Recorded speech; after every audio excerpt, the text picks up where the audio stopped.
Hello, everybody, and welcome back to OMB Reviews. I am the critic who is a cynic. How is everyone doing this evening?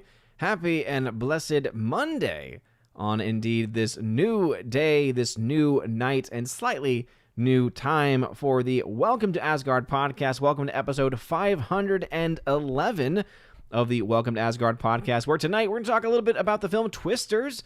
I finally got to see Twisters earlier today in IMAX, and I've got some thoughts about the film, some pretty mixed thoughts about the film. But what I don't have mixed thoughts about is the fact that the film has been doing incredibly well at the box office, doing insanely higher numbers than initial projections were. So we'll talk about that tonight. Also, it's not in the title of the video, but I have watched the first 5 episodes of Cobra Kai. So they are releasing it in 3 sets. The first set has just been released. The next one will come out, I believe, in a couple of months. And then the last set will be coming out in 2025. So quite a way to do a series finale. But let's just say the first 5 episodes have definitely have me wanting much more of that program. We'll also do our typical movie talk discussion. There's obviously new trailers and films coming up and projections and thoughts that people might have. And so we'll talk about all of those things. Before going any further, though, please make sure, smash that like button, line that fire button over, and honestly smash the rumble button as well. And let's go ahead and say hello to the people in the chat today. Of course, also being the feast day of Saint Mary Magdalene. So, blessed feast day of St. Mary Magdalene. So let's say hello to the people. We got first Laura, the Model Major General. Short in the chat. What's going on, Laura? By the way, wife and I and her parents, who were in town this past weekend on Saturday, spent the evening watching The Birdcage. And of course, all I could think of was the incredible mug that you sent, where for anyone who's never seen the film before, there's a great scene where Robin Williams' character is talking to Agador, and says, "What is this, sludge?" "Yes, it's sludge. Nice break from coffee." And she gave me a mug that has those words on it. And it makes us laugh every single time. So, Laura, thank you very much for being here. We got Orange Hat, the man with the orange hat, the man, the myth, the legend, hanging out saying, "I am here. My Monday stream has been pushed back to 9 p.m. so I can enjoy Odin and his stream." Well, Orange Hat, I appreciate that, man. Thank you very much. And thank you for being here with your mighty axe. Indeed, the mighty axe. Thank you for being here. Laura, who is also one of the mods on the channel, saying, "Ooh, I don't like change." I don't like change either. It's actually funny. I hate change. That's why I actually dragged my feet on changing this stream for many, many months. But the movement of Tuesday night's main event to 6 p.m. Eastern, it was too much. It was a little bit too much. Let's see, we got Gary Banjo Sandwich Worthington. What's up, brother? He tagged to say, "Sorry to say Twisters is not a good sequel." It's not a bad sequel, though, either, Gary. And I think that's kind of where I am. My review, I think the written review comes off a lot more harsh than my actual thoughts of the film, because in general, I enjoyed myself quite a bit. But yeah, there are definitely some issues and some problems, and there are some things that could have honestly made the film so much better. But, yeah, absolutely. Thanatos Felicitas, what is going on? Welcome back. UAB Mad Dog. What's up, Mike? Saying early Rumble chat. Hail, UAB Mad Dog. Thanks for hanging out over on the Green Machine tonight. We got Gary Banjo Sandwich. Pretty people on a windy day. Just don't float my farm animals. Well, hey, you know what? If they don't float your farm animals, I think at the very least, both you and I can agree it's floating the farm animals of a plethora of people here in North America, where it's doing pretty great box office numbers. Forever Sci-Fi, hail to you, Forever Sci-Fi. Thank you very much for being here. We got also Bruce hanging out in the chat. What's going on, Bruce? Saw you had that first message saying that you would be back, and you are back. He's back, everybody. Forever Sci-Fi, also thanks for being a member here on the channel. G-Monkey76, hey everybody, what's going on, G-Monkey? Welcome back to the chat. We got Duncan Blackthorn. I recognize that name from the other day. Remember, you reminding me of that fact that you are Zaid. What's going on? Hail, Duncan. Kick in, Rumsky. Let's get ready to rumble. Absolutely. Hello, Wendy, Hunter, Wendy. What's up, Wendy? Welcome back. We got Print Screen being a member on the channel too. What's going on, Print Screen? Thank you for being here. Indeed, Laura is telling everybody, make sure you show love to that like button wherever it is that you are watching. It does, of course, mean quite a bit.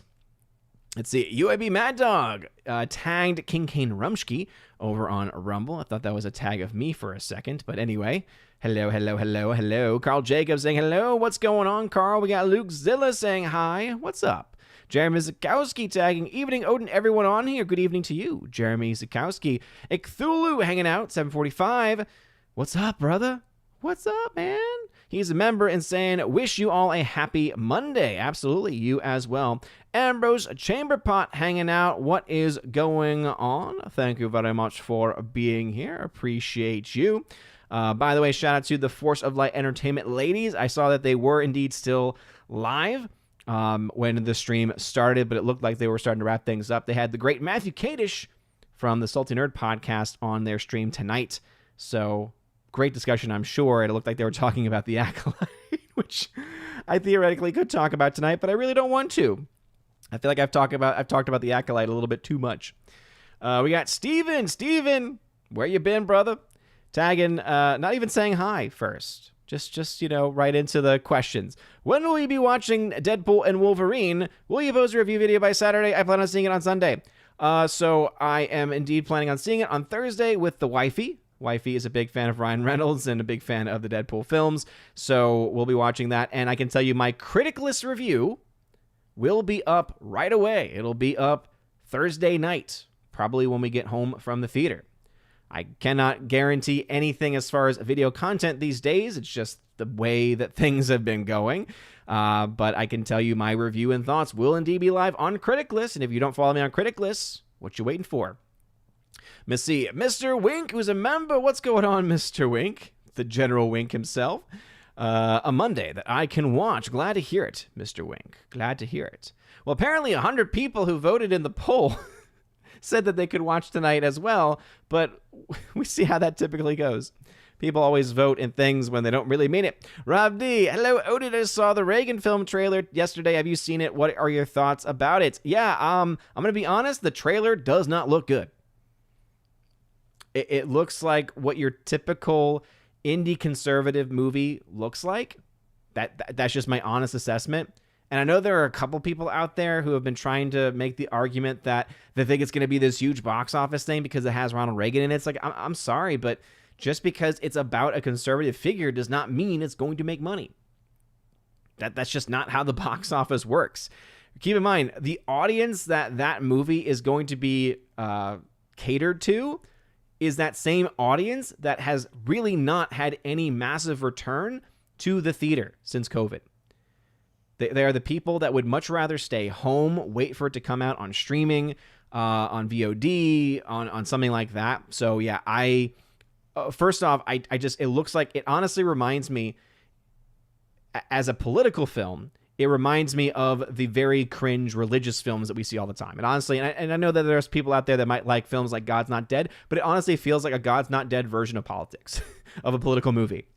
And so even though I like some of the actors involved in the project, the trailer I don't think comes across very well. And I don't think it's going to be this massive hit that some people are saying it's going to be.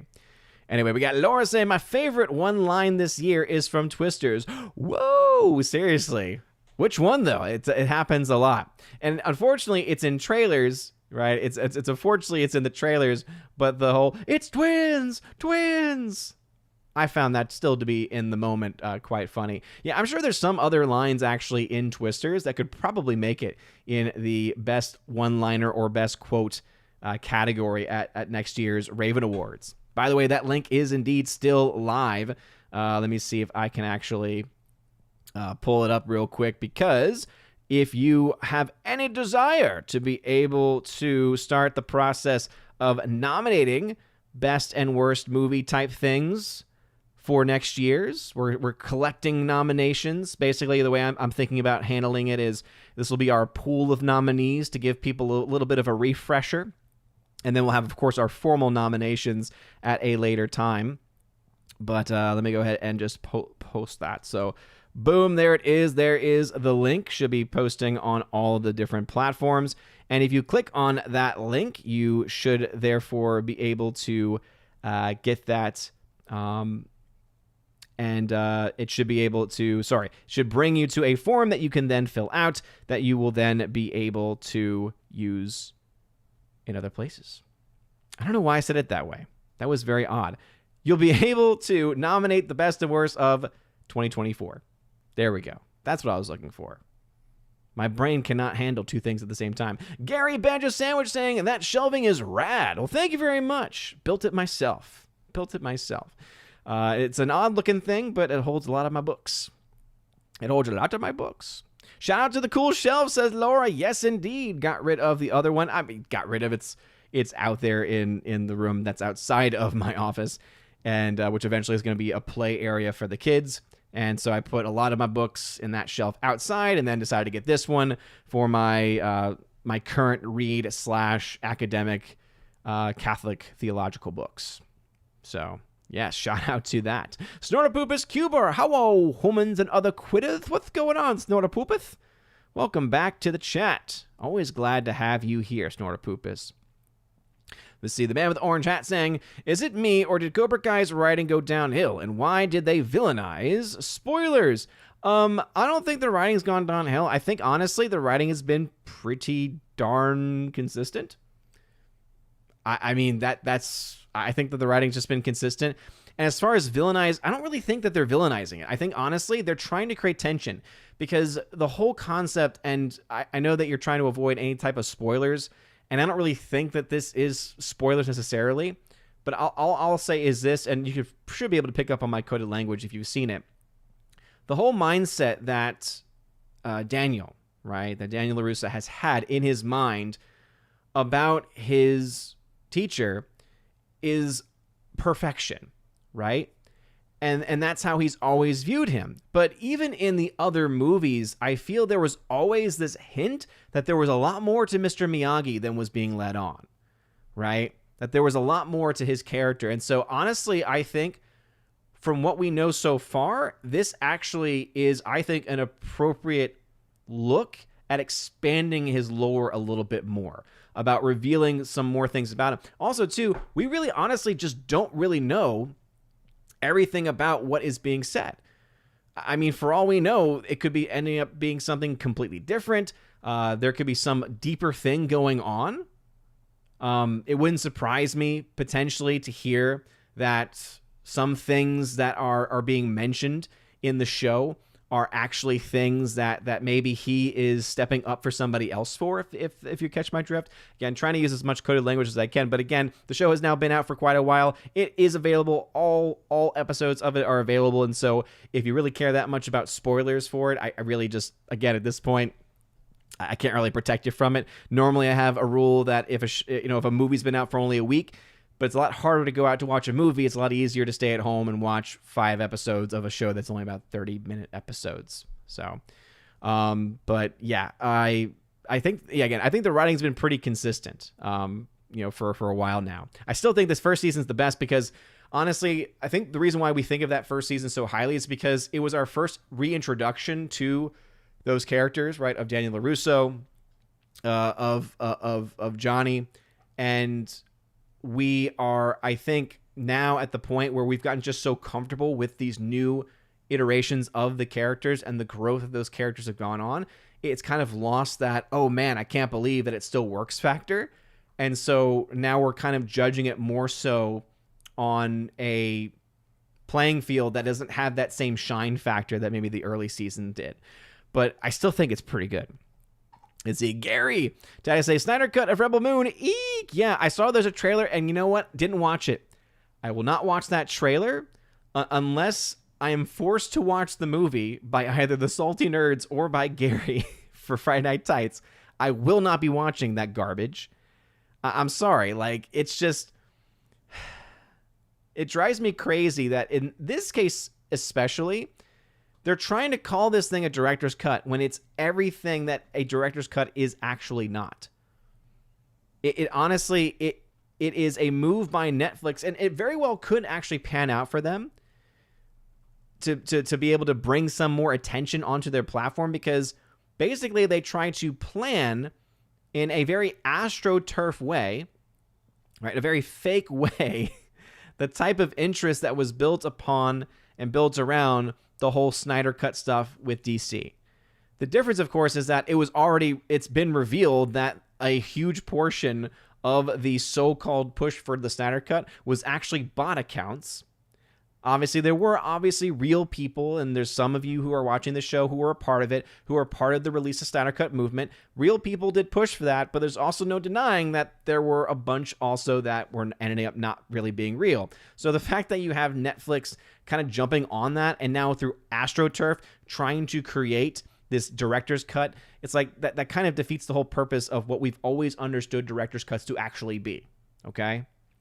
Especially in the case of Justice League, where it's like that wasn't even really a director's cut itself, because you have to go back and film things, and that means that there's no actual director's cut. It's ridiculous. Mr. Wink saying, Fauci, Fauci, Fauci. Why are you saying that terrible name? Or are you trying to say... okay. Fauci, Fauci, Fauci. You meant Fussy, Fussy, Fussy. So good. So good. Heartbreak Ridge, what's going on, brother? Saying, waves hello. I'm here for a bit before heading to the gym. Well, I hope you have a nice workout. Keely Chow, what is going on? Yes, Laura. This is the one. So it's so funny because the two lines that I always just go back to, just because I think they were very clever in how they were writing it, is that line, Bob Dole is gorgeous. And then also, that's just what Rush Limbaugh said.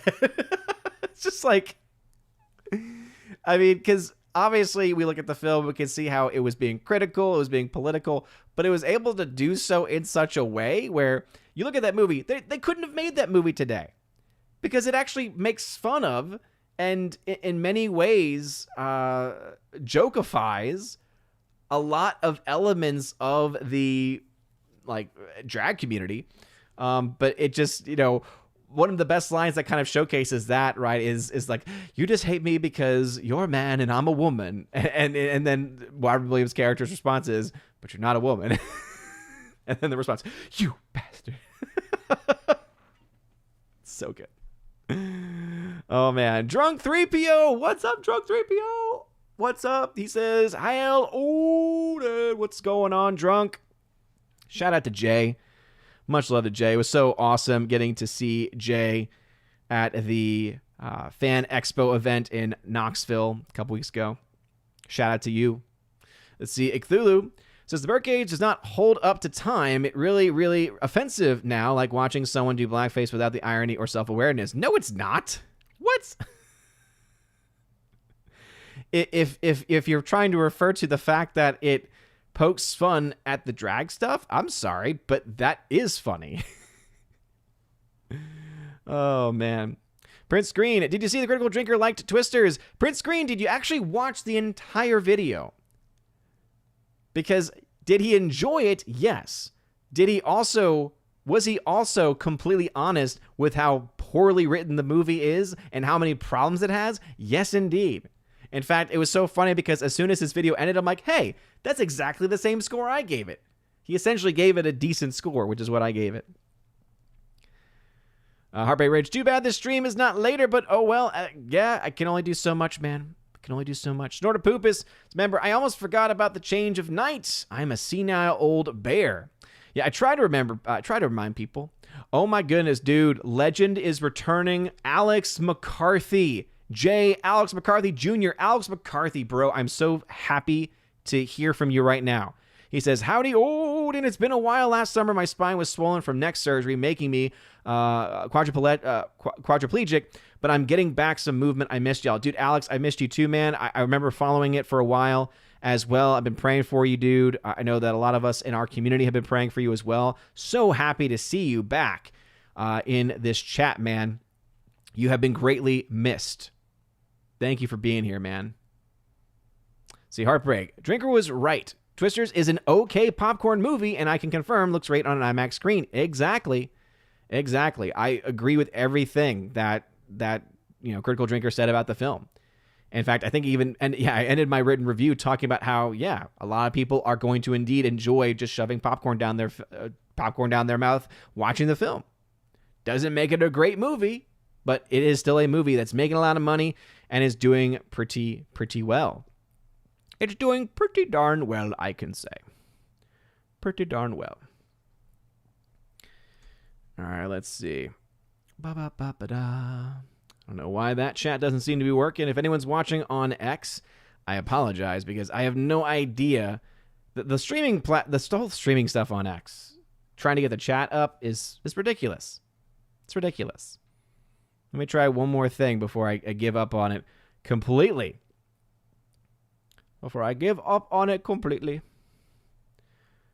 Nope. Literally no chat. Doesn't make any sense whatsoever. Doesn't make any sense. And the way you have to schedule the streams too, it's silly. Elon, you need to get Periscope back. I feel like the infrastructure at Periscope was just better. I know that a lot of the X Live stuff is based in and built upon the infrastructure that Periscope was. In fact, if you look at some of the links on the X Livestream platform, you actually still see the same short letters for Periscope. It's actually pretty funny. Killy Chow, how are you? Thor, Freya, and Baby Sif doing very well. Steven, I'd say honestly, are you surprised Twisters is doing well at the box office? After all, it's a popular 90s film to this day. Yes, I am. Because we've also seen Hollywood take popular films or films that have been very well remembered and remake them, reboot them, sequelize them, prequelize them, whatever it is that they might do. And guess what? Usually it does not work. So I saw someone else make that comment saying, well, back in the day, the original Twisters was a big box office hit. It's like, that doesn't change the fact that films today, especially ones that are not original, have struggled quite a bit. So, yeah, I don't think that argument's very good. Yeah, I think the vast majority of people, if they are going to be honest, the vast majority of people actually following the box office on this did not see this coming. Right? Did not see this coming. If you go a year back and say, oh, Twisters, anyone worth their salt would have been like, I don't know if that's going to do well. Early tracking, once you had pre-sales, okay, people can start to make some speculation on those points. But even the people that were tracking that didn't expect it to make $81 million domestically. I mean, come on, man. Come on, man. Jin Korea, what's going on? Welcome back. Steven, man of a million questions, saying, with Deadpool 3 being rated R, don't you think it will help Twister's box office? Knowing Myers will buy a Twister ticket, sneak into Deadpool and Wolverine. Steven, I'm pretty sure you need to watch my video from this past weekend because you stole one of my lines. I literally mentioned that very point. Now, keep in mind, that's not going to be a huge portion of the box office. So, I still think that Twisters will likely still see a pretty big cut in box office because it's not about just, oh, are you old enough to go see a rated R movie? Because keep in mind, much of the audience for Twisters is probably going to end up being, what, Gen X, Gen Y, right? So Gen X and millennials, maybe some Zoomers in there. But again, most of it's probably going to, because of just money reasons, be millennials / Gen X. And, obviously, Zoomers, right? Gen Z is going to have some presence there. But it's always interesting when you look at the demographic breakdowns based off of weekends, how Zoomers are obviously, starting to come up as a group. But Gen Y, millennials, and Gen X, I don't know why I just keep mixing those things together.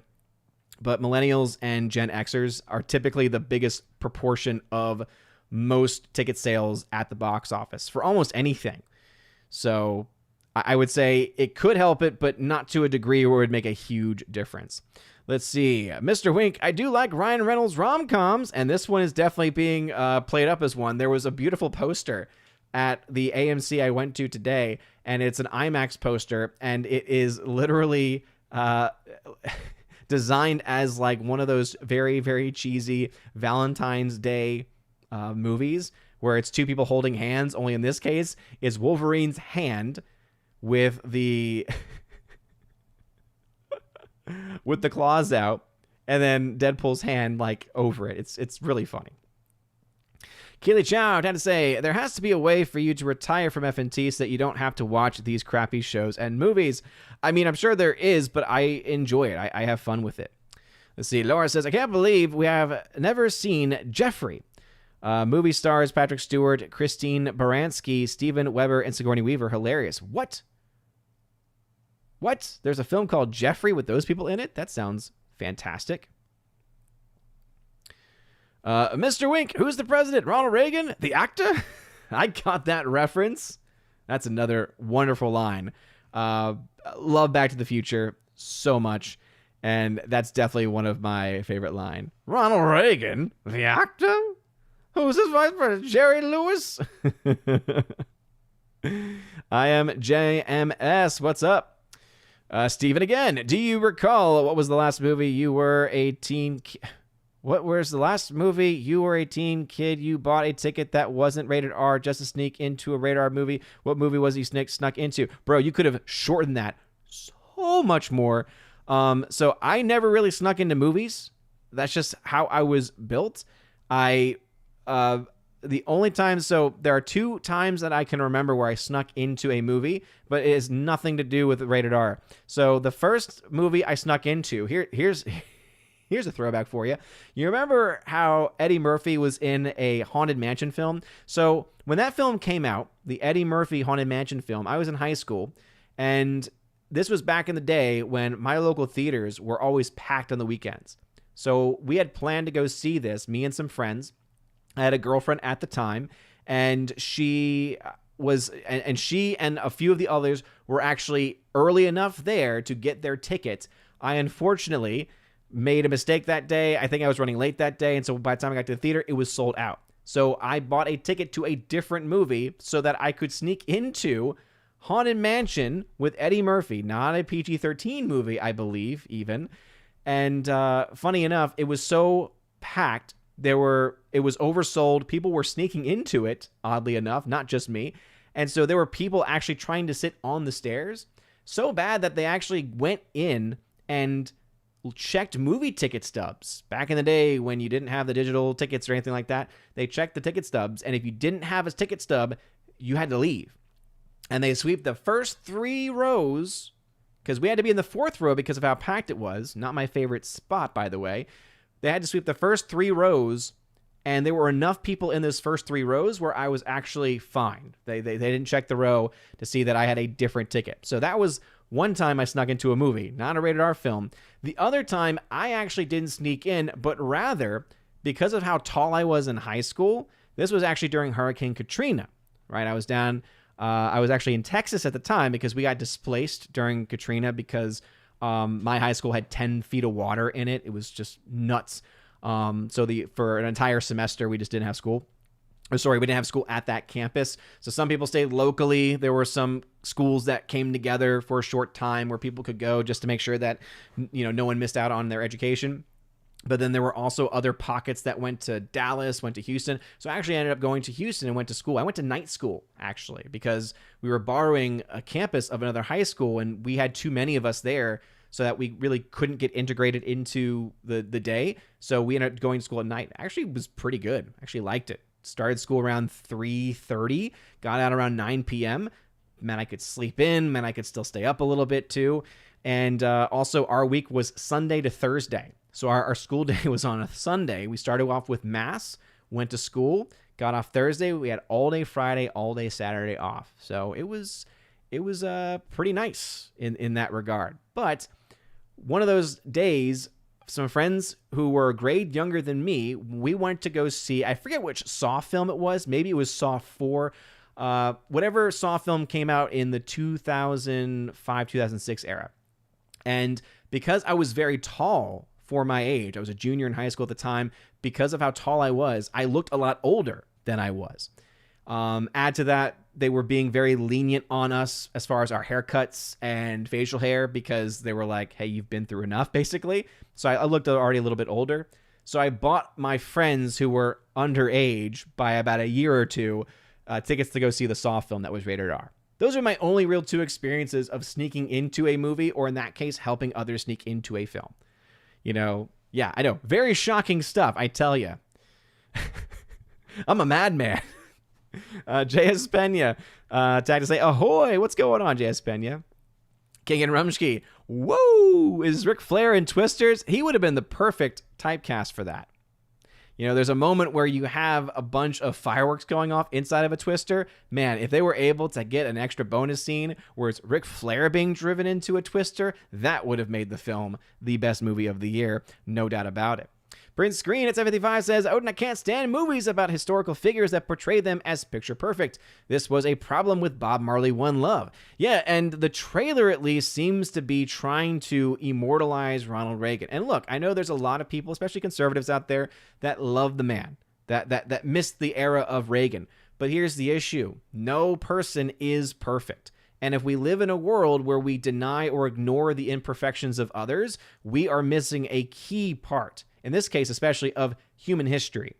We can't ever try to look through those rose-tinted glasses, especially about people that maybe we admire or look up to.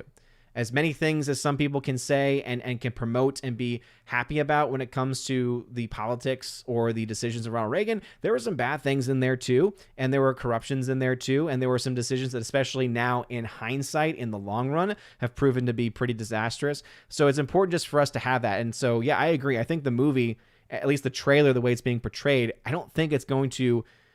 It seems like they're treating that character with kid gloves almost. And that's why they say it almost comes across as a faith-based movie.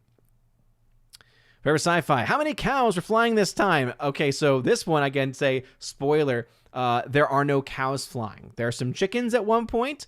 Really, you only see one of the chickens.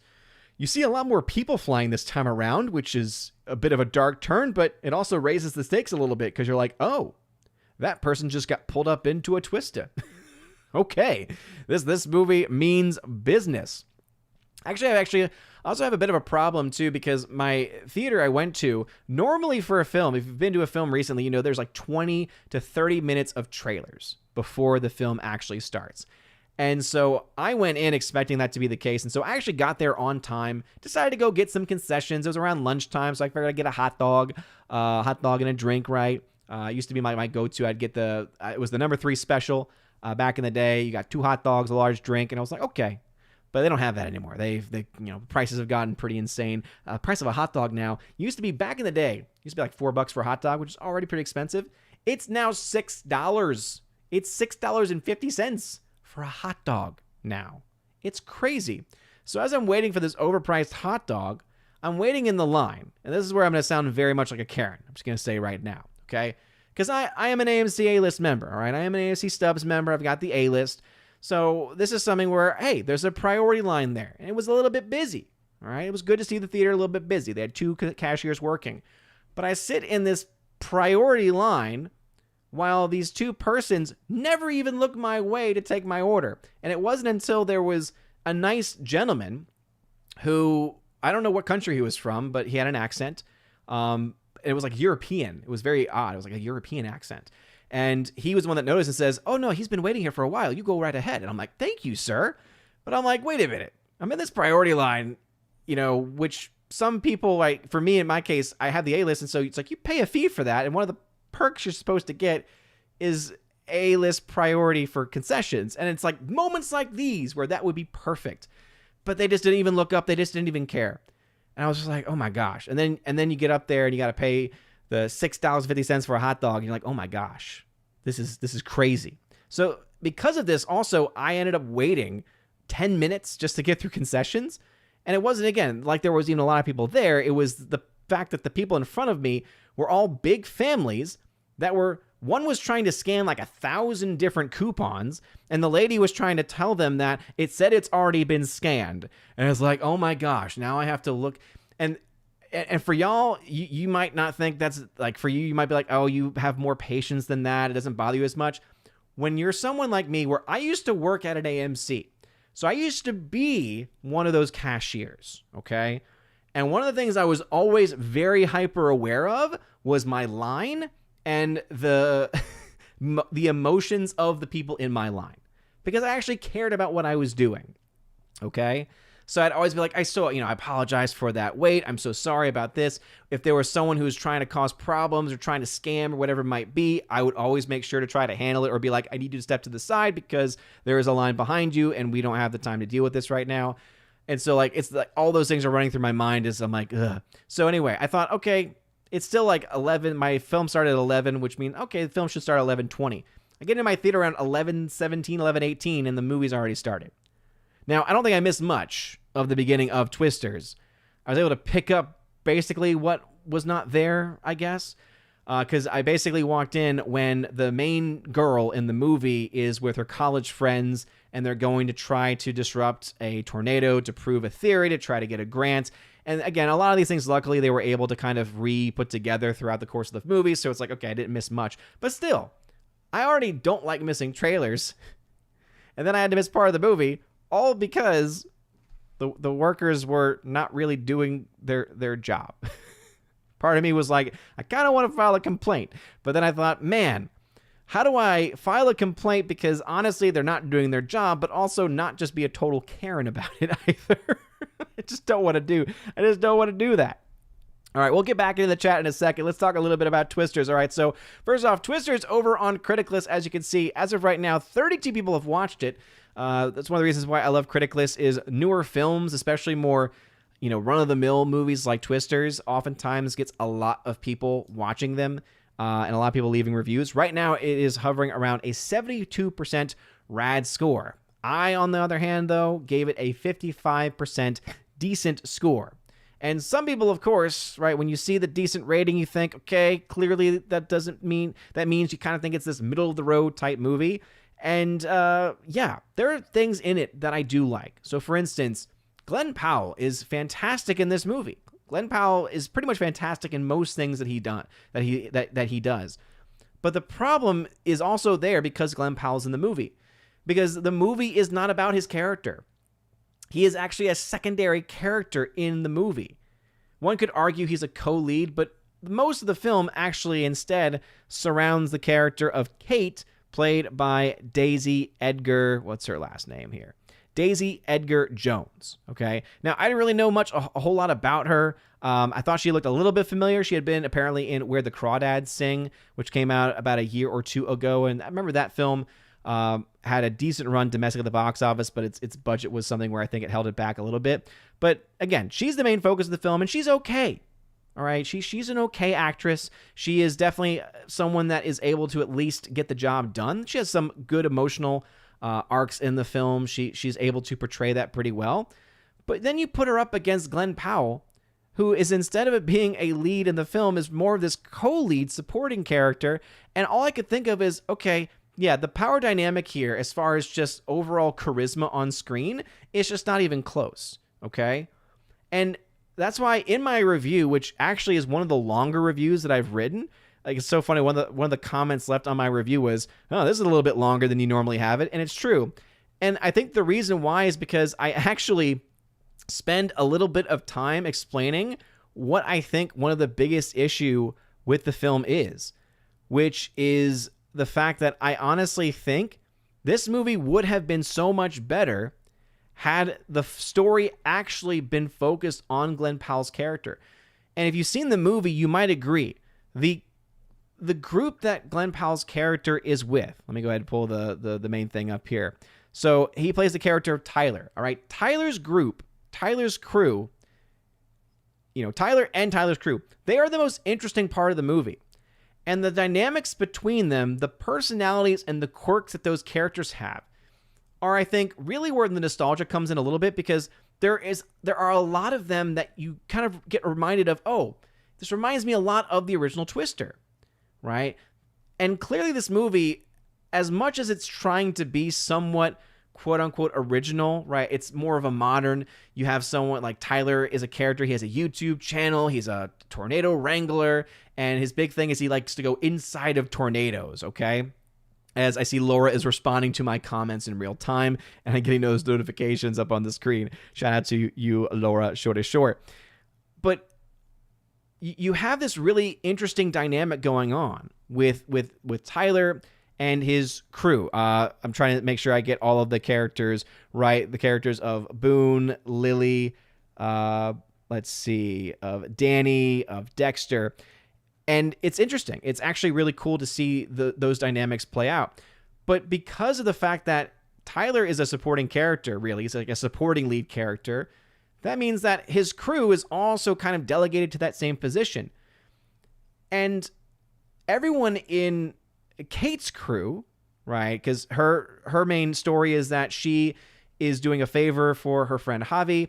Javi was one of her college friends who, on that fateful day, 5 years earlier, when they were trying to find a way to disrupt a tornado and stop it from happening, basically, or rather to stop it just cold turkey, they made a mistake. They thought the tornado was going to be a much smaller tornado than it actually ended up being, and then she lost some friends along the way. I guess, not really spoiling much because I think some of that's kind of implied in the trailer that this tragedy happens. So you have this event happen to her where she is obviously trying to grapple with that moment. And Javi was one of the only friends that actually survived that event because of where he was actually positioned. And so she's now being brought back to Oklahoma to help Javi, right, try to figure out a way to kind of map these tornadoes, and also in a way being brought back into the game, even though she has no interest in going back into the chasing game. But because of that, it means that it's Javi and Javi's crew, which are the more like prim and proper ones, in many ways, and I can see how the writers of this film probably thought of it this way. If you think back to the original Twister, right, Paxton and Helen Hunt, right, all of those characters, they are specifically a ragtag group of friends, and they're fun. Whereas their competition are we're prim and proper, and we've got the most up-to-date technology. They kind of flip it this time around, right? So now you spend more time with the prim and proper group, and less time with the crazy kooky group. The problem, though, is one of the reasons why the first Twister works so well is because you do spend time with the character played by Philip Seymour Hoffman, who plays it so well, and all of the other actors that play that very fun crew. All I could think of was, man, this film could have been so much better if, instead of it being Kate's story, instead of it being Daisy Edgar being the focal point of the movie, if it had been Glenn Powell. The dude has leading man charisma, okay?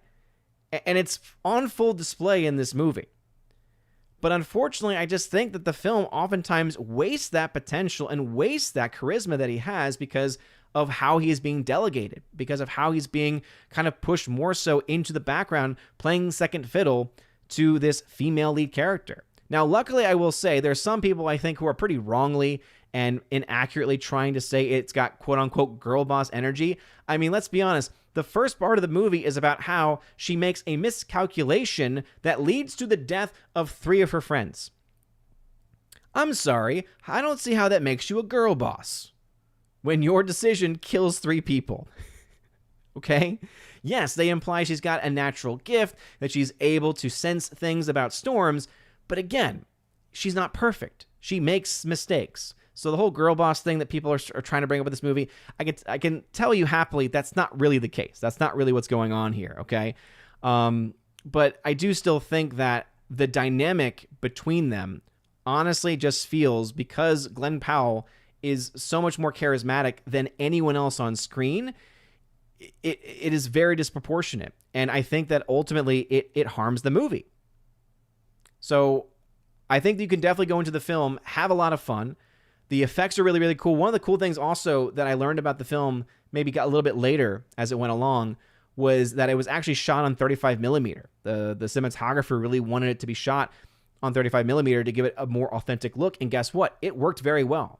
The cinematography was very, very beautiful to look at. Not necessarily because of all the framing, though I thought that the framing was fine. I think that it served the film, it served the plot pretty well. But when you have, and this is a very interesting fact, right? When you have a film shot on 35 millimeter and you use visual effects, for some reason, there's just something about that mix. The effects look a lot better. It's not perfect.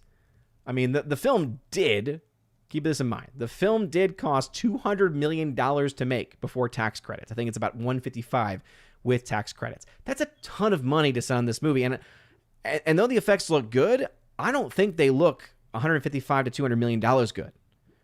I think it actually looks better because of how those effects have been rendered using film instead.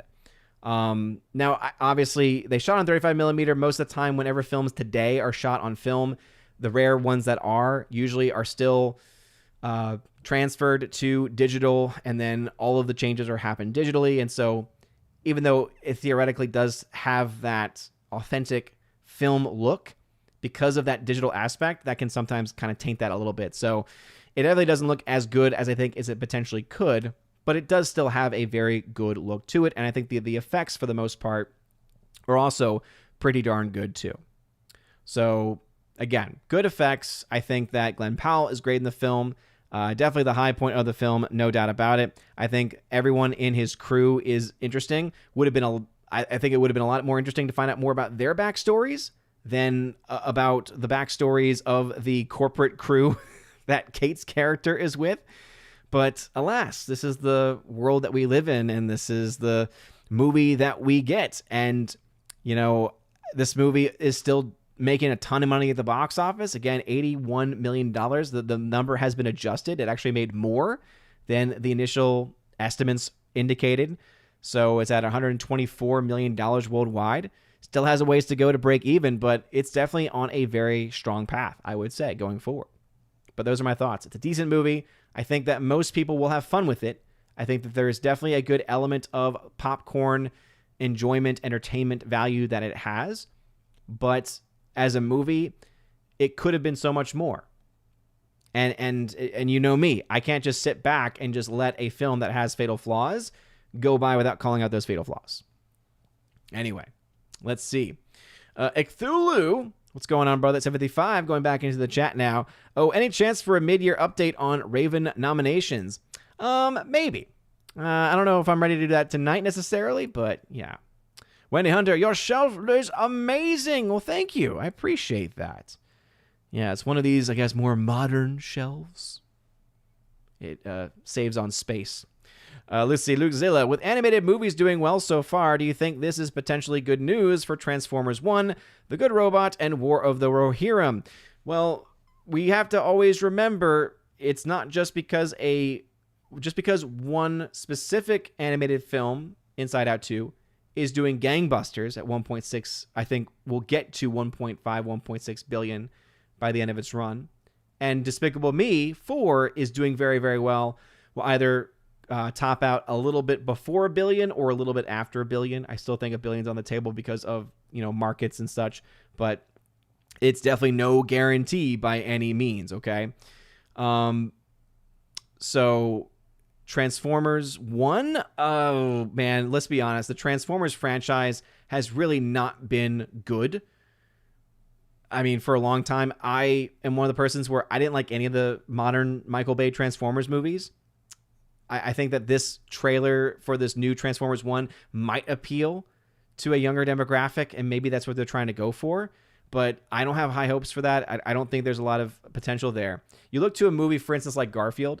The only reason why Garfield did as well at the box office as it did was because it cost almost nothing to make. All right? So not every story for every animated movie this year is amazing box office. So I would say Transformers 1, I doubt that it's going to do as well, but again, never say never. That's more so because of the IP just being kind of punched into the ground.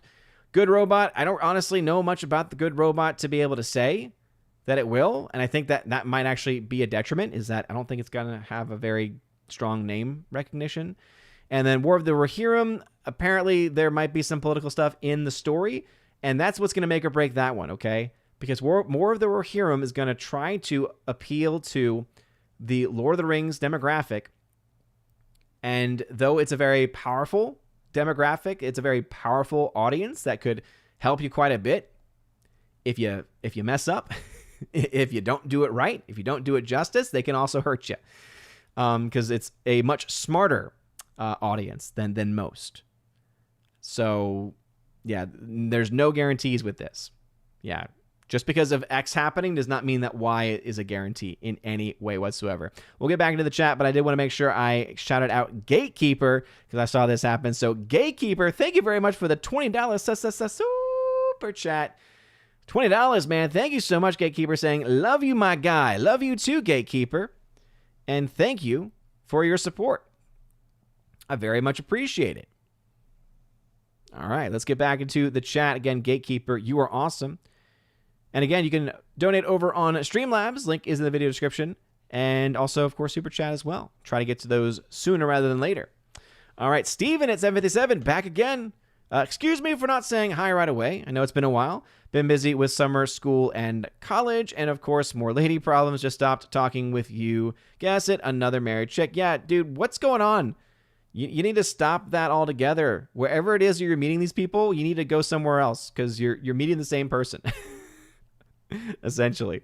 Print Screen, have you seen the Joker 2 trailer in theaters? Seeing that trailer on the big screen hits different. I've not seen it in theaters yet, I think, actually. Today I definitely didn't because I was late to my movie. Because they didn't take care of me when they should have for my overpriced hot dog and drink.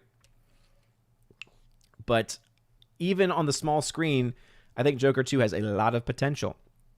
It's got a lot of potential. Just saying.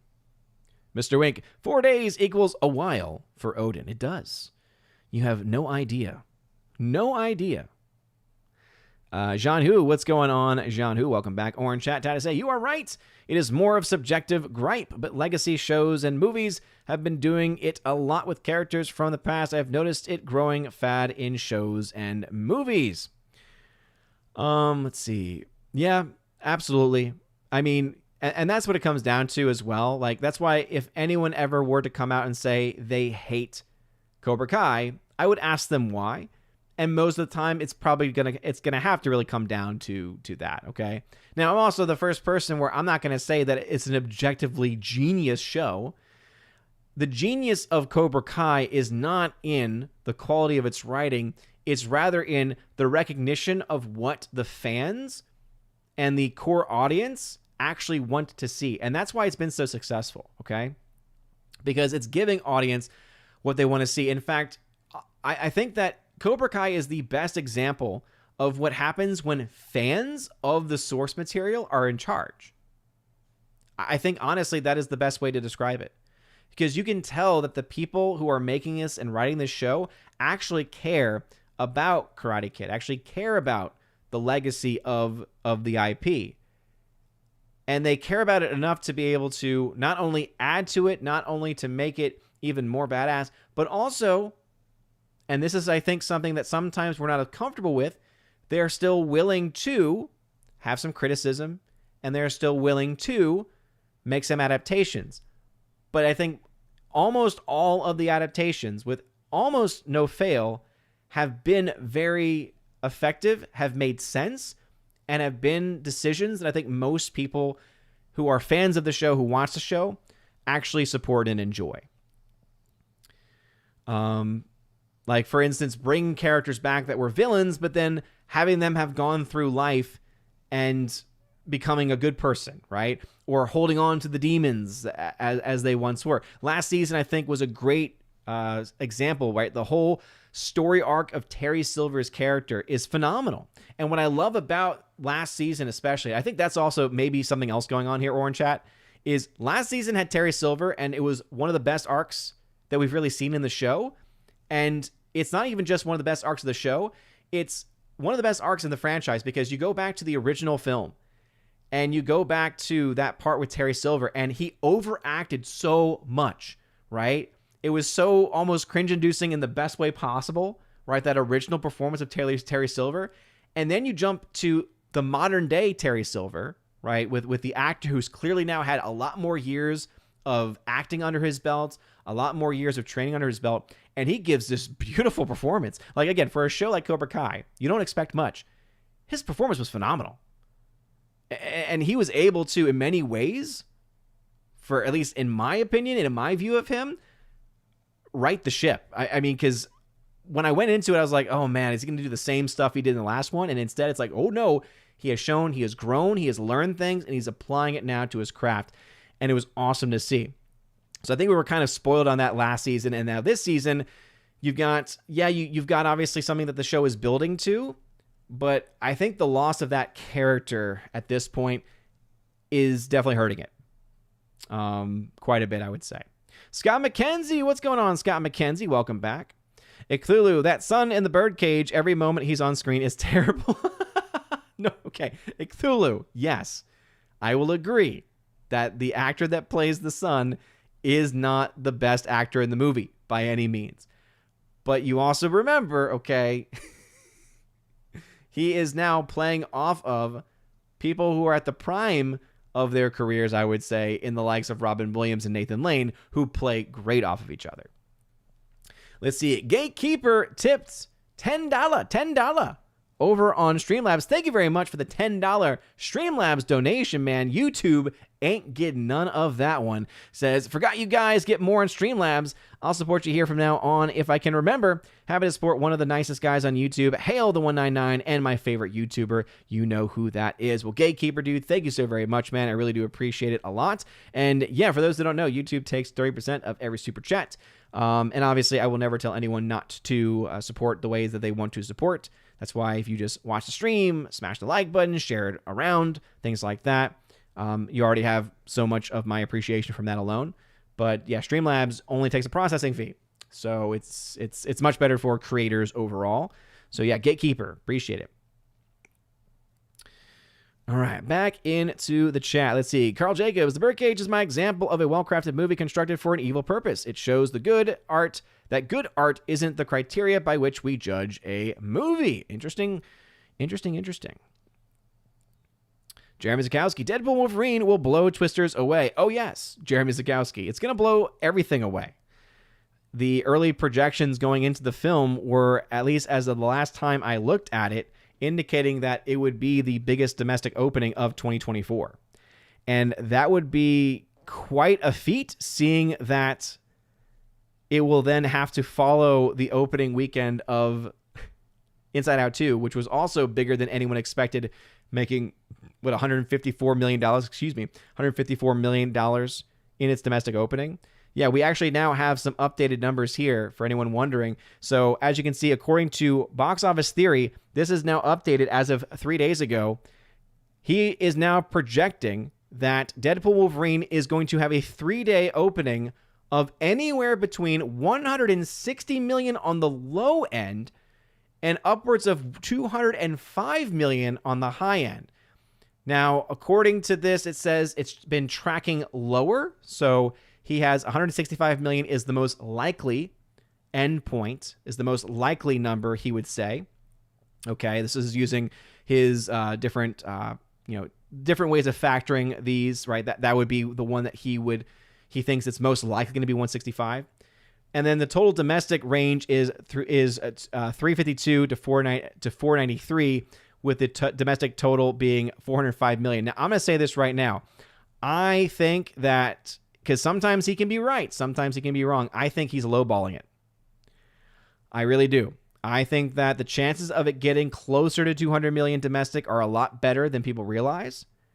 And it's all going to come down to one major thing. Is the film good? Now, I happen to know, because I saw it on social media, that John Flickinger is going to see Deadpool Wolverine tonight. So the reviewers, the early access screenings are now happening for critics.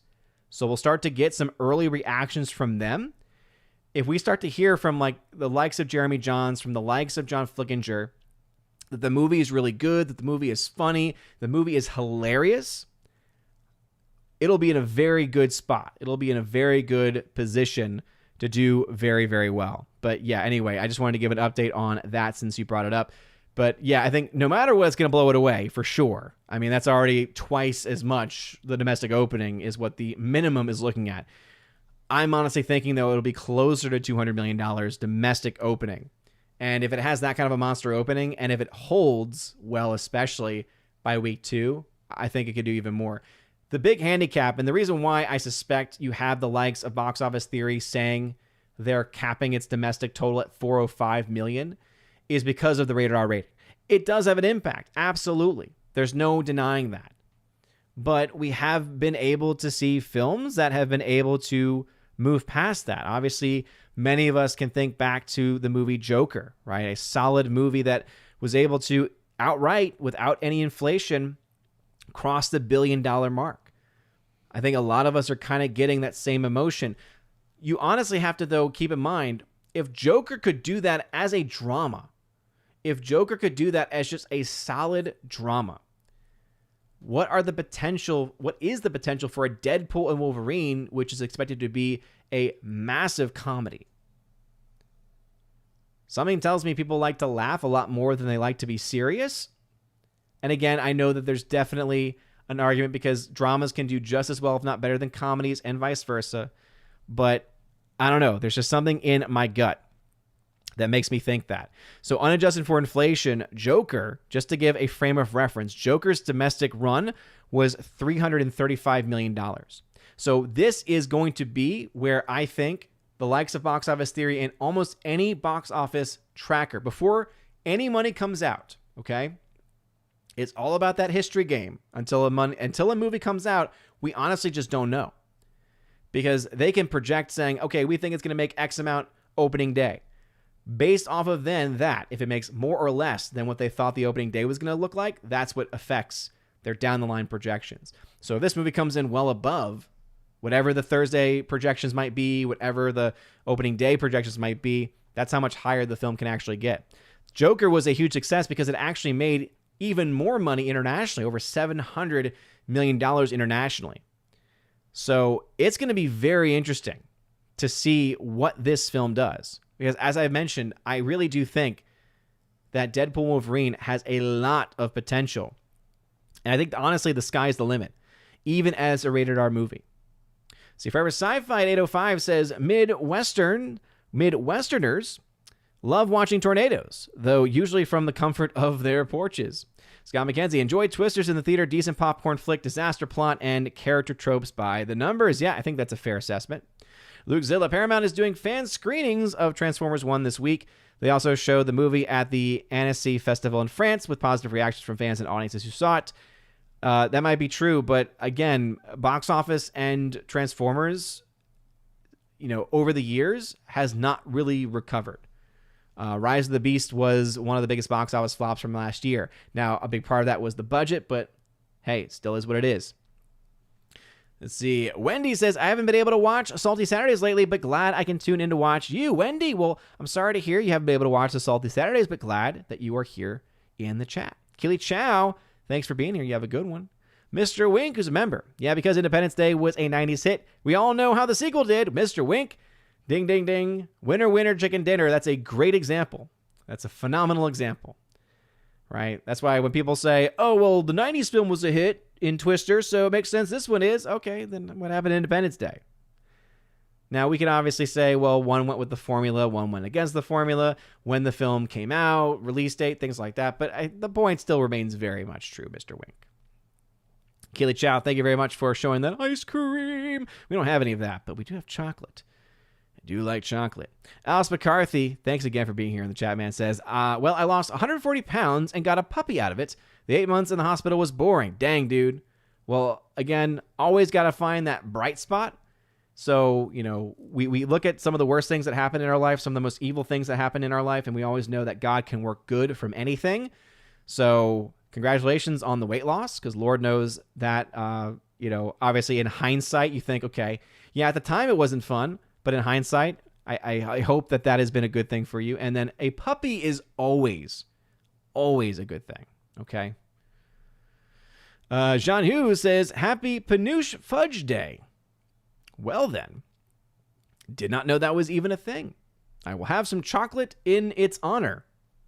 Heartbreak Rage, last thing before I go. Did you see the trailer for Conclave? I need a Catholic critic take. It gives me a terrible vibe. I have seen the trailer for it, and I am cautiously optimistic. As you all know, I am a traditional Catholic, and one of the channels I follow is my good friend Anthony, Dr. Anthony Stein, who runs the channel Return to Tradition, phenomenal Catholic channel. And he talked about a little bit on his stream. I believe it was either earlier today or the other day.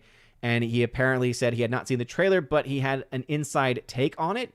And it sounded like a very positive inside take, meaning he's heard some rumblings about the movie. No.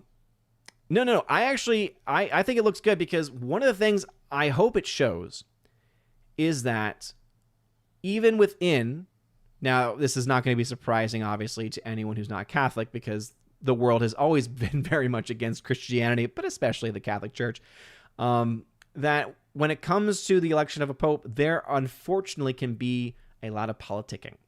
So I'm going to be interested to see where they're going with it. Are they trying to make a commentary on the election of Pope Francis? The way that they have it, it almost sounds like a John Paul I situation, because John Paul I was Pope for about 30 days and then died. And then there was a lot of speculation that he was poisoned and the mafia was involved because apparently John Paul I was going to look into the financials of the Vatican Bank.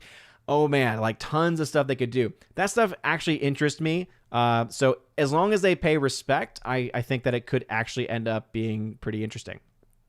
Let's see. Mr. Wink, Gen X, Gen Y sounds like Pokemon games. I got that.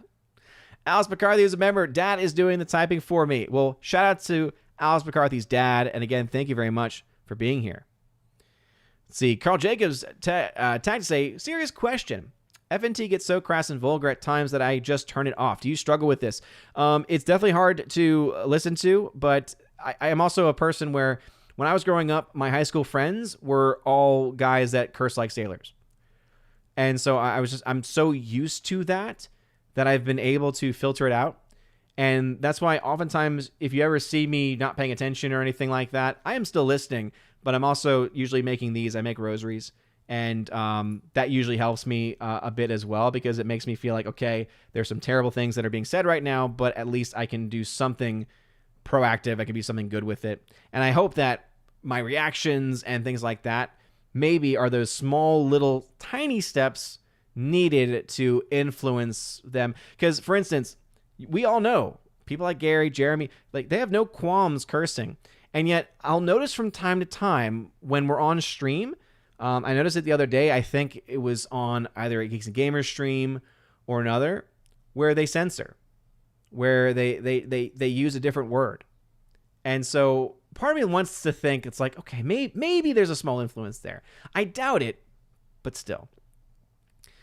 Let's see. Laura says, my first rated R sneak in was Purple Rain. What a movie. We were all dancing in front of the screen. Nice. I've actually never seen Purple Rain. Mr. Wink, I remember my first rated R film, Austin Powers 2, with my dad and sister. I was 7. Austin Powers 2 is rated R? What? I could have sworn that film was PG-13. Let me check that. Yeah, Austin Powers 2 is PG-13, bro. What are you talking about? Now, it is a PG-13 film that is very PG-13. It's a movie that I had to be a little bit older before I could even watch that. Snortopupus, who is a member, says, I snuck into a movie once. I bought a ticket for a different movie because I didn't want the one I saw to get credit for the sale for reasons. I can't remember now which one it is. Oh, yeah. So I've done that before, too. I don't call that sneaking in. I call that, you've heard me say this before, baby, I call it the old razzle-dazzle. All right, you give them the old razzle-dazzle, right? You're like, okay, I want to see or I'm interested in seeing this newest Disney movie, but I don't want Disney to get my money, so let me go ahead and buy a ticket to another film from another studio so that way they get my money instead. Okay, Kid Rumsky, how many Hail Marys did you have to say after you snuck into those movies? Well, seeing that I didn't hurt anybody, because in the case of the Haunted Mansion one, I still bought a ticket to Haunted Mansion. It was just a later showing. So it's like, didn't take any money away from that. And for the other one, it was like, well, I'm not really breaking any laws because they could have carded me. They could have checked my ID when I was buying the tickets, but they didn't do their job. So anyway, Wendy Hunter. I remember working at Regal and flagging tickets when you knew younger kids were going to try to sneak in the rated R movies. Oh yeah, it was a big problem at ours down in Louisiana also. And so that's why we always would get warnings saying, hey, by the way, this is the last PG-13 showing of the night and before the curfew. And so that would be one where we would typically get a huge influx in teens. And the biggest problem with them is that they would go to the theater and then they would sneak out to go then sneak into the other ones. And sometimes it would cause a lot of chaos, a lot of problems. All right, see, Laura. My father went to see Airplane. My mom smacked me in the face trying to cover my eyes during the boobies scene. Good time. Let's see. Mr. Wink. Saw 2 in 2005, I believe. Yeah, I remember it was one of the early ones, too. It was when Saw was still good. If you're like, why are you going to see a Saw movie? It's like, the first one was actually a pretty good film with an interesting twist. Mr. Wink. Reagan didn't do nothing in Nicaragua. Print screen. A member from Texas police force called me and told me you were in trouble for helping minors sneak into Saw. He told me your punishment was that you have to watch the Meg 2. No, you've been in cahoots with Kincaid Rumsky. How dare you, print screen? Now I'm starting to think that you might be. Are you in cahoots with Kincaid Rumsky over on the Green Machine? Is that what you're doing? By the way, shout out to Culture Casino, because I only call the Rumble Machine Green Machine because of him. I especially like his little song he does for it where he goes, Green Machine, Green Machine. Love me some Culture Casino. All right, we're going to start to wrap things up because I know that, one, getting about to where I normally go in a stream, but also, two, I don't want to take any more time away from the man with the orange hat either, because I know that his stream starts at 9. Go check out his show after this is over. Let's see. Laura says, BYOHD, I guess. Bring your own hot dogs. Yeah, seriously. I mean, and that, like, I snuck food in before to a movie, and that to me is more of a matter of principle. Remember, I would, in New York, go to see early showings because it was the only time that you could pay like $6 for a movie up there. Anytime after the early AM hours, it jumped all the way up to 12, 13, and that was at the time. Now it's probably closer to 20. But I would actually bring in my breakfast, and so I'd go get a man, I love street food in New York, really do, and there were always great breakfast carts, so I would typically get like an egg and cheese sandwich. Oh, so good, so freaking good. And so I'd get that, bring it in, and have my breakfast as I watched, but I had to like put it in my coat pockets, that way they didn't take it from me. It was crazy, though. Yeah, $6.50 for a hot dog. Rob D, is the movie theater hot dog at least the big Eber National thick hot dog for $6.50? I mean, it is 100% all beef. I don't think it is Heber National, but it's labeled as 100% all beef. Gary Banjo Sandwich. Odin has the high ground. Serve him now. Seriously. Tina B, what's up, Tina B? Hello, chat. Just saying hello because I can't stay. Hope you're all well. I'm better, but eyesight still isn't 100%. You take care. Well, thank you very much, Tina. Tina is very active on the Discord server for anyone who needs to get in contact with her. Scott McKenzie, can't you order food and have it delivered to your seat? Cinemark gives you that option. At this AMC, no. They do have a lot of food options, but they don't deliver it to you. It's not the dine-in experience. Now, I could pre-order it before I get to the theater, but I've never really done that before, because usually if I'm going to get concessions, it's normally I'm getting like a kid's pack because I just need a little popcorn. I upgrade the candy because the gummy candies are terrible. I prefer to get the junior mints because that's my go-to candy. And then I just get either the bottle of water or the little fountain drink because I don't really need a whole lot. Okay, it's more of just having that a little bit of a taste, right? So you can do stuff like that, but it's like I'd rather do that at the theater because then I know I can see the actual popcorn and know that it's not just been sitting there for an hour or whatever it might be. Not that it makes too much of a difference, but yeah, so you can do that and you can pick that up when you get there. But yeah, Victor Fontaine, what is going on? Unacceptable views. Welcome to the chat. Let's see. Okay, if you have a comment or question, just put at Odin at the very beginning of your comment. At Odin lets me know that you're trying to get my attention. Let's say, Sprint Screen, looking at Daisy Edgar Jones in this movie as Sydney Sweeney, it's clear Glenn Powell has a type. Let's see. Luke Zilla, Taddy say, I thought Twisters was enjoyable, but nothing really mind-blowing. The ending was kind of, well, that kind of happened. Yeah, I agree. Yeah, ending was a bit underwhelming. Again, they could have done, as I said at the very beginning of the stream, there are so many other things that they could have done with this movie that could have made it actually a classic. That could have made it actually a film I would give my full support behind. But it doesn't. And so because of that, I have to look at what they are doing, and I have to just say, yeah, it's mediocre at best. Hardwick. For me, the main issue with the Reagan trailer is that I just can't buy Dennis Quaid as Ronald Reagan. He's too recognizable as himself. I did like the Roy Rogers joke, though. Yeah, I mean, I agree to that, too. I think that's a very, very good point. All right, wrapping things up here. Let's see. Morak. What's going on, the Morak? Thanks for the honest review. I'll be seeing Twisters on Saturday. Hey, yeah, more power to you, man. It's definitely not a film I would say people shouldn't see. There are times when I'll see a film that's so bad where it's like, don't see this movie. This is not one of them. This is one where, as I said, most people, I think, will go into it and have a very good time with it. I just wasn't one of them. I enjoyed parts of it for sure. But, yeah.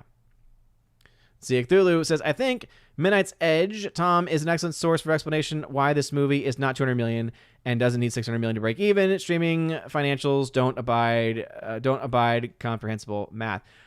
Yeah, I mean, I know that Tom has his own metrics for these things for sure, but again, I look primarily at the actual box office receipts. Okay, So at the theater, theatrically, does a film make money or not? That's what I'm looking at. So no, it'll still need to make a lot of money to break even at the box office. So anyone could bring up, oh, what about, ancillary, not ancillary. What about, extra revenue streams, things like that? Absolutely, right? Because there's some studios where they get to sell their movies off to the highest bidder at the streaming services, and they can make money from that. Absolutely. But again, that's not a guarantee either, because you have to still get to a certain amount theatrically before any of that actually makes a difference. That's why, for instance, you look to a movie like Edge of Tomorrow, which really didn't do very well at the box office, but because of how much value that had after the fact, they were actually able to recoup some of the money on that movie. So again, objectively though, still it was a financial failure at the box office. There's still no doubt about that. The only reason why it's getting sequel talk is because it made money after the fact. Okay, so yeah, just important for us to keep in mind that no, the break even is still going to be very, very high for this movie. Okay, because we're talking about theatrical. Okay, once you get into the post-theatrical game, it's just like, okay, so we can't say anything about anything until 6 months down the road. Oh yeah, that's going to be a very interesting channel. Oh yeah, we'll find out if it makes money or not 6 months down the road. Nah, I don't play that game. Let's see here. Joker 2 trailer. I thought there was already the last Joker 2 trailer. Let's see, Hardwick. It's interesting when it comes to modern sequels to decades-old movies. Two of the few to be good feature Glenn Powell. Okay. It's like whenever Hardwick comes in, he's like, I have to catch up with all of my comments and questions. Wendy Hunter, as a member, says, I saw Inside Out 2. Sorry. Thought that was a membership thing, but I'll read it anyway. I saw Inside Out 2 yesterday and enjoyed it. Good. Glad to hear it. Hardwick, Deadpool is a fairly solid movie, but overrated because of the R rating. Objectively, it's no better than Ant-Man, perhaps a little bit weaker. You mean the OG Deadpool? Please. Spare me. Orange Chat. Gotta run. Monday Night Rants needs some prep later, y'all. Absolutely go check out Orange Chat for his Monday Night Rants. Kincaid Rumsky. Your stats and numbers are magical. Thank you. Thulu. Hillary disavows anything to do with Pope John Paul II. Rob D. Oh, it was Godfather Part 3 based on a real case of corruption in the Catholic Church? If so, what was it? Yep. Everything I talked about before about John Paul I and the Vatican scandal and everything. Yeah, that's what it is right there. It was a movie jumping into that discussion about what happened to John Paul I. Yep. Mr. Wink says, my bad. First adult film for me. Oh, Mr. Wink. Hardwick, have you seen Johnny English movies? And if so, are they any good? No, I haven't. I know some people like them, just not my thing. Let's see. Gatekeeper says, keep showering FNT with your positive energy. You know, I'm a fanboy of a certain individual. Again, I think you're the nicest guy on YouTube. You're gone before my soups normally. Well, hey, Gatekeeper, I appreciate you supporting and showing love. Yeah, and again, if the timing was different, I could make it work. If you saw me on Tuesday night's main event, it was funny because people said, wait, how are you still on the show? It's like, because the stream didn't start for me until 7 p.m. Eastern. When the show starts at 4 p.m. Eastern for Friday Night Tights, that gives me an hour and a half, roughly, before my kids get home. And then, depending on when my wife can get them. And so then I have to, of course, spend time with them because they're my kids and I love them. And these are very precious moments in their life, right? So I'm not going to give that time up.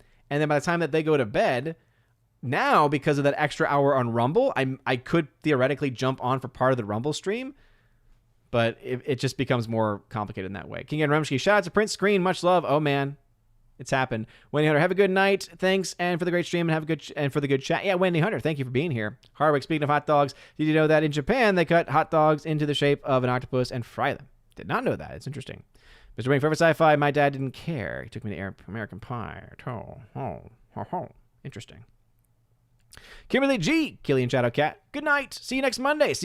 Kimberly G. And actually, if anyone's around Wednesday, remember Wednesday is going to be, if not the last, then one of the last.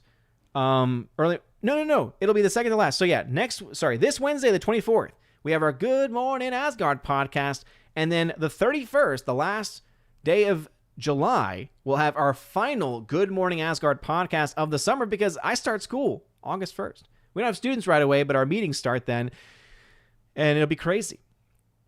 It'll be crazy. Prince Green, I'll be leaving soon, but I can stay here a little bit longer. Yeah, I'm wrapping things up. Giant Rat, what's up, brother? Did you watch the events in Indianapolis? Are you talking about the Eucharistic Congress? I missed most of it, to be perfectly honest.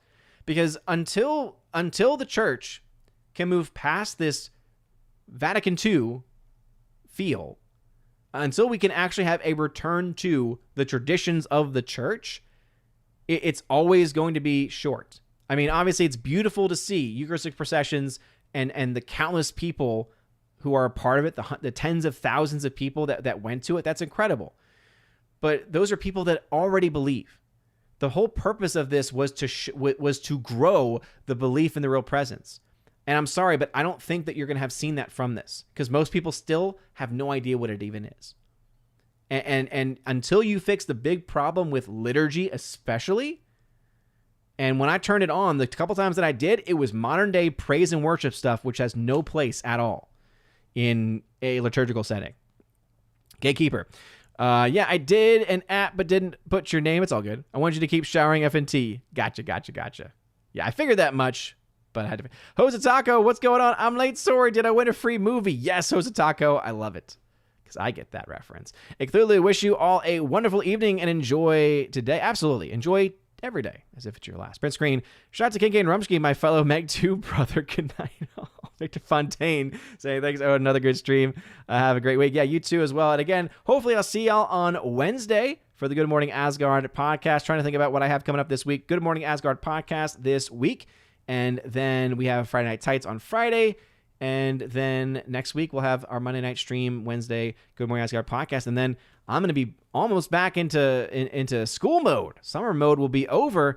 Always sad when that happens. So as far as what I have to watch and what I have coming up, obviously I am so happy I don't have to watch The Acolyte tomorrow, because it's done. It's over. And hopefully over for good. Man, that last episode was garbage. So happy to hear that is over. Cobra Kai has been great.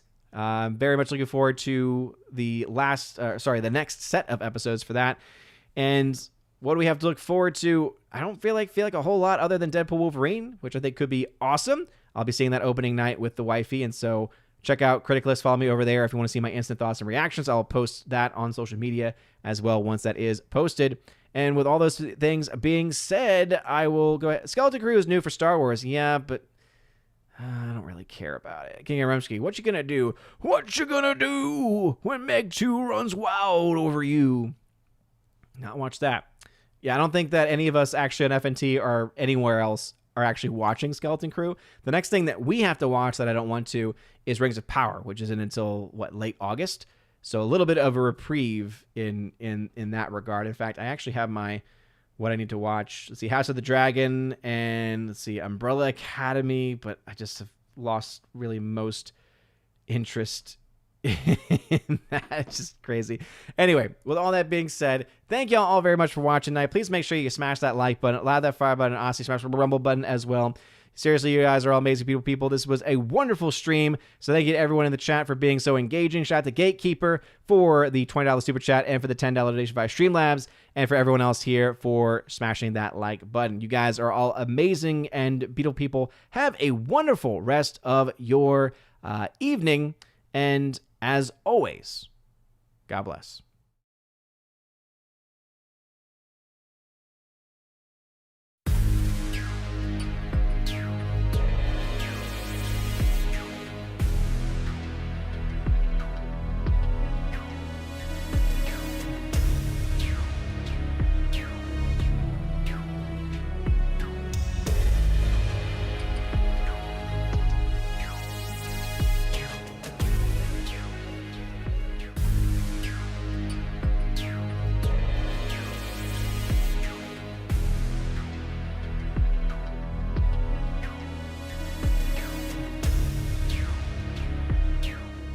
And now for a huge special shout out to all of my Patreon, Subscribe Star, locals, and YouTube members who are at the Chosen of Valhalla level. Starting off with my Patreon supporters, Father Luca Illich, Rosetta Allen, check out her YouTube channel, which is Eagle Writer, and Miss Martin Muses, check out her YouTube channel by the same name. To my Subscribe Star chosen members, Matt317, check out his Twitch channel by the same name, and also the K-Man, check him out at xtheboundaries.co, and a shout out also to my one Chosen of Valhalla YouTube member, Mr. Roy. Thank you again for being so much of a huge supporter of the channel, and to every one of my chosen members, if you want your name shouted out at the end of every live stream and video, or if you want access to things like giveaways of Blu-rays, 4Ks, etc., and access to an exclusive podcast bonus material for members, check out the links in the video description below for all of those details. You guys are amazing and beautiful people. Have a wonderful rest of your day, a blessed month of the Sacred Heart, and as always,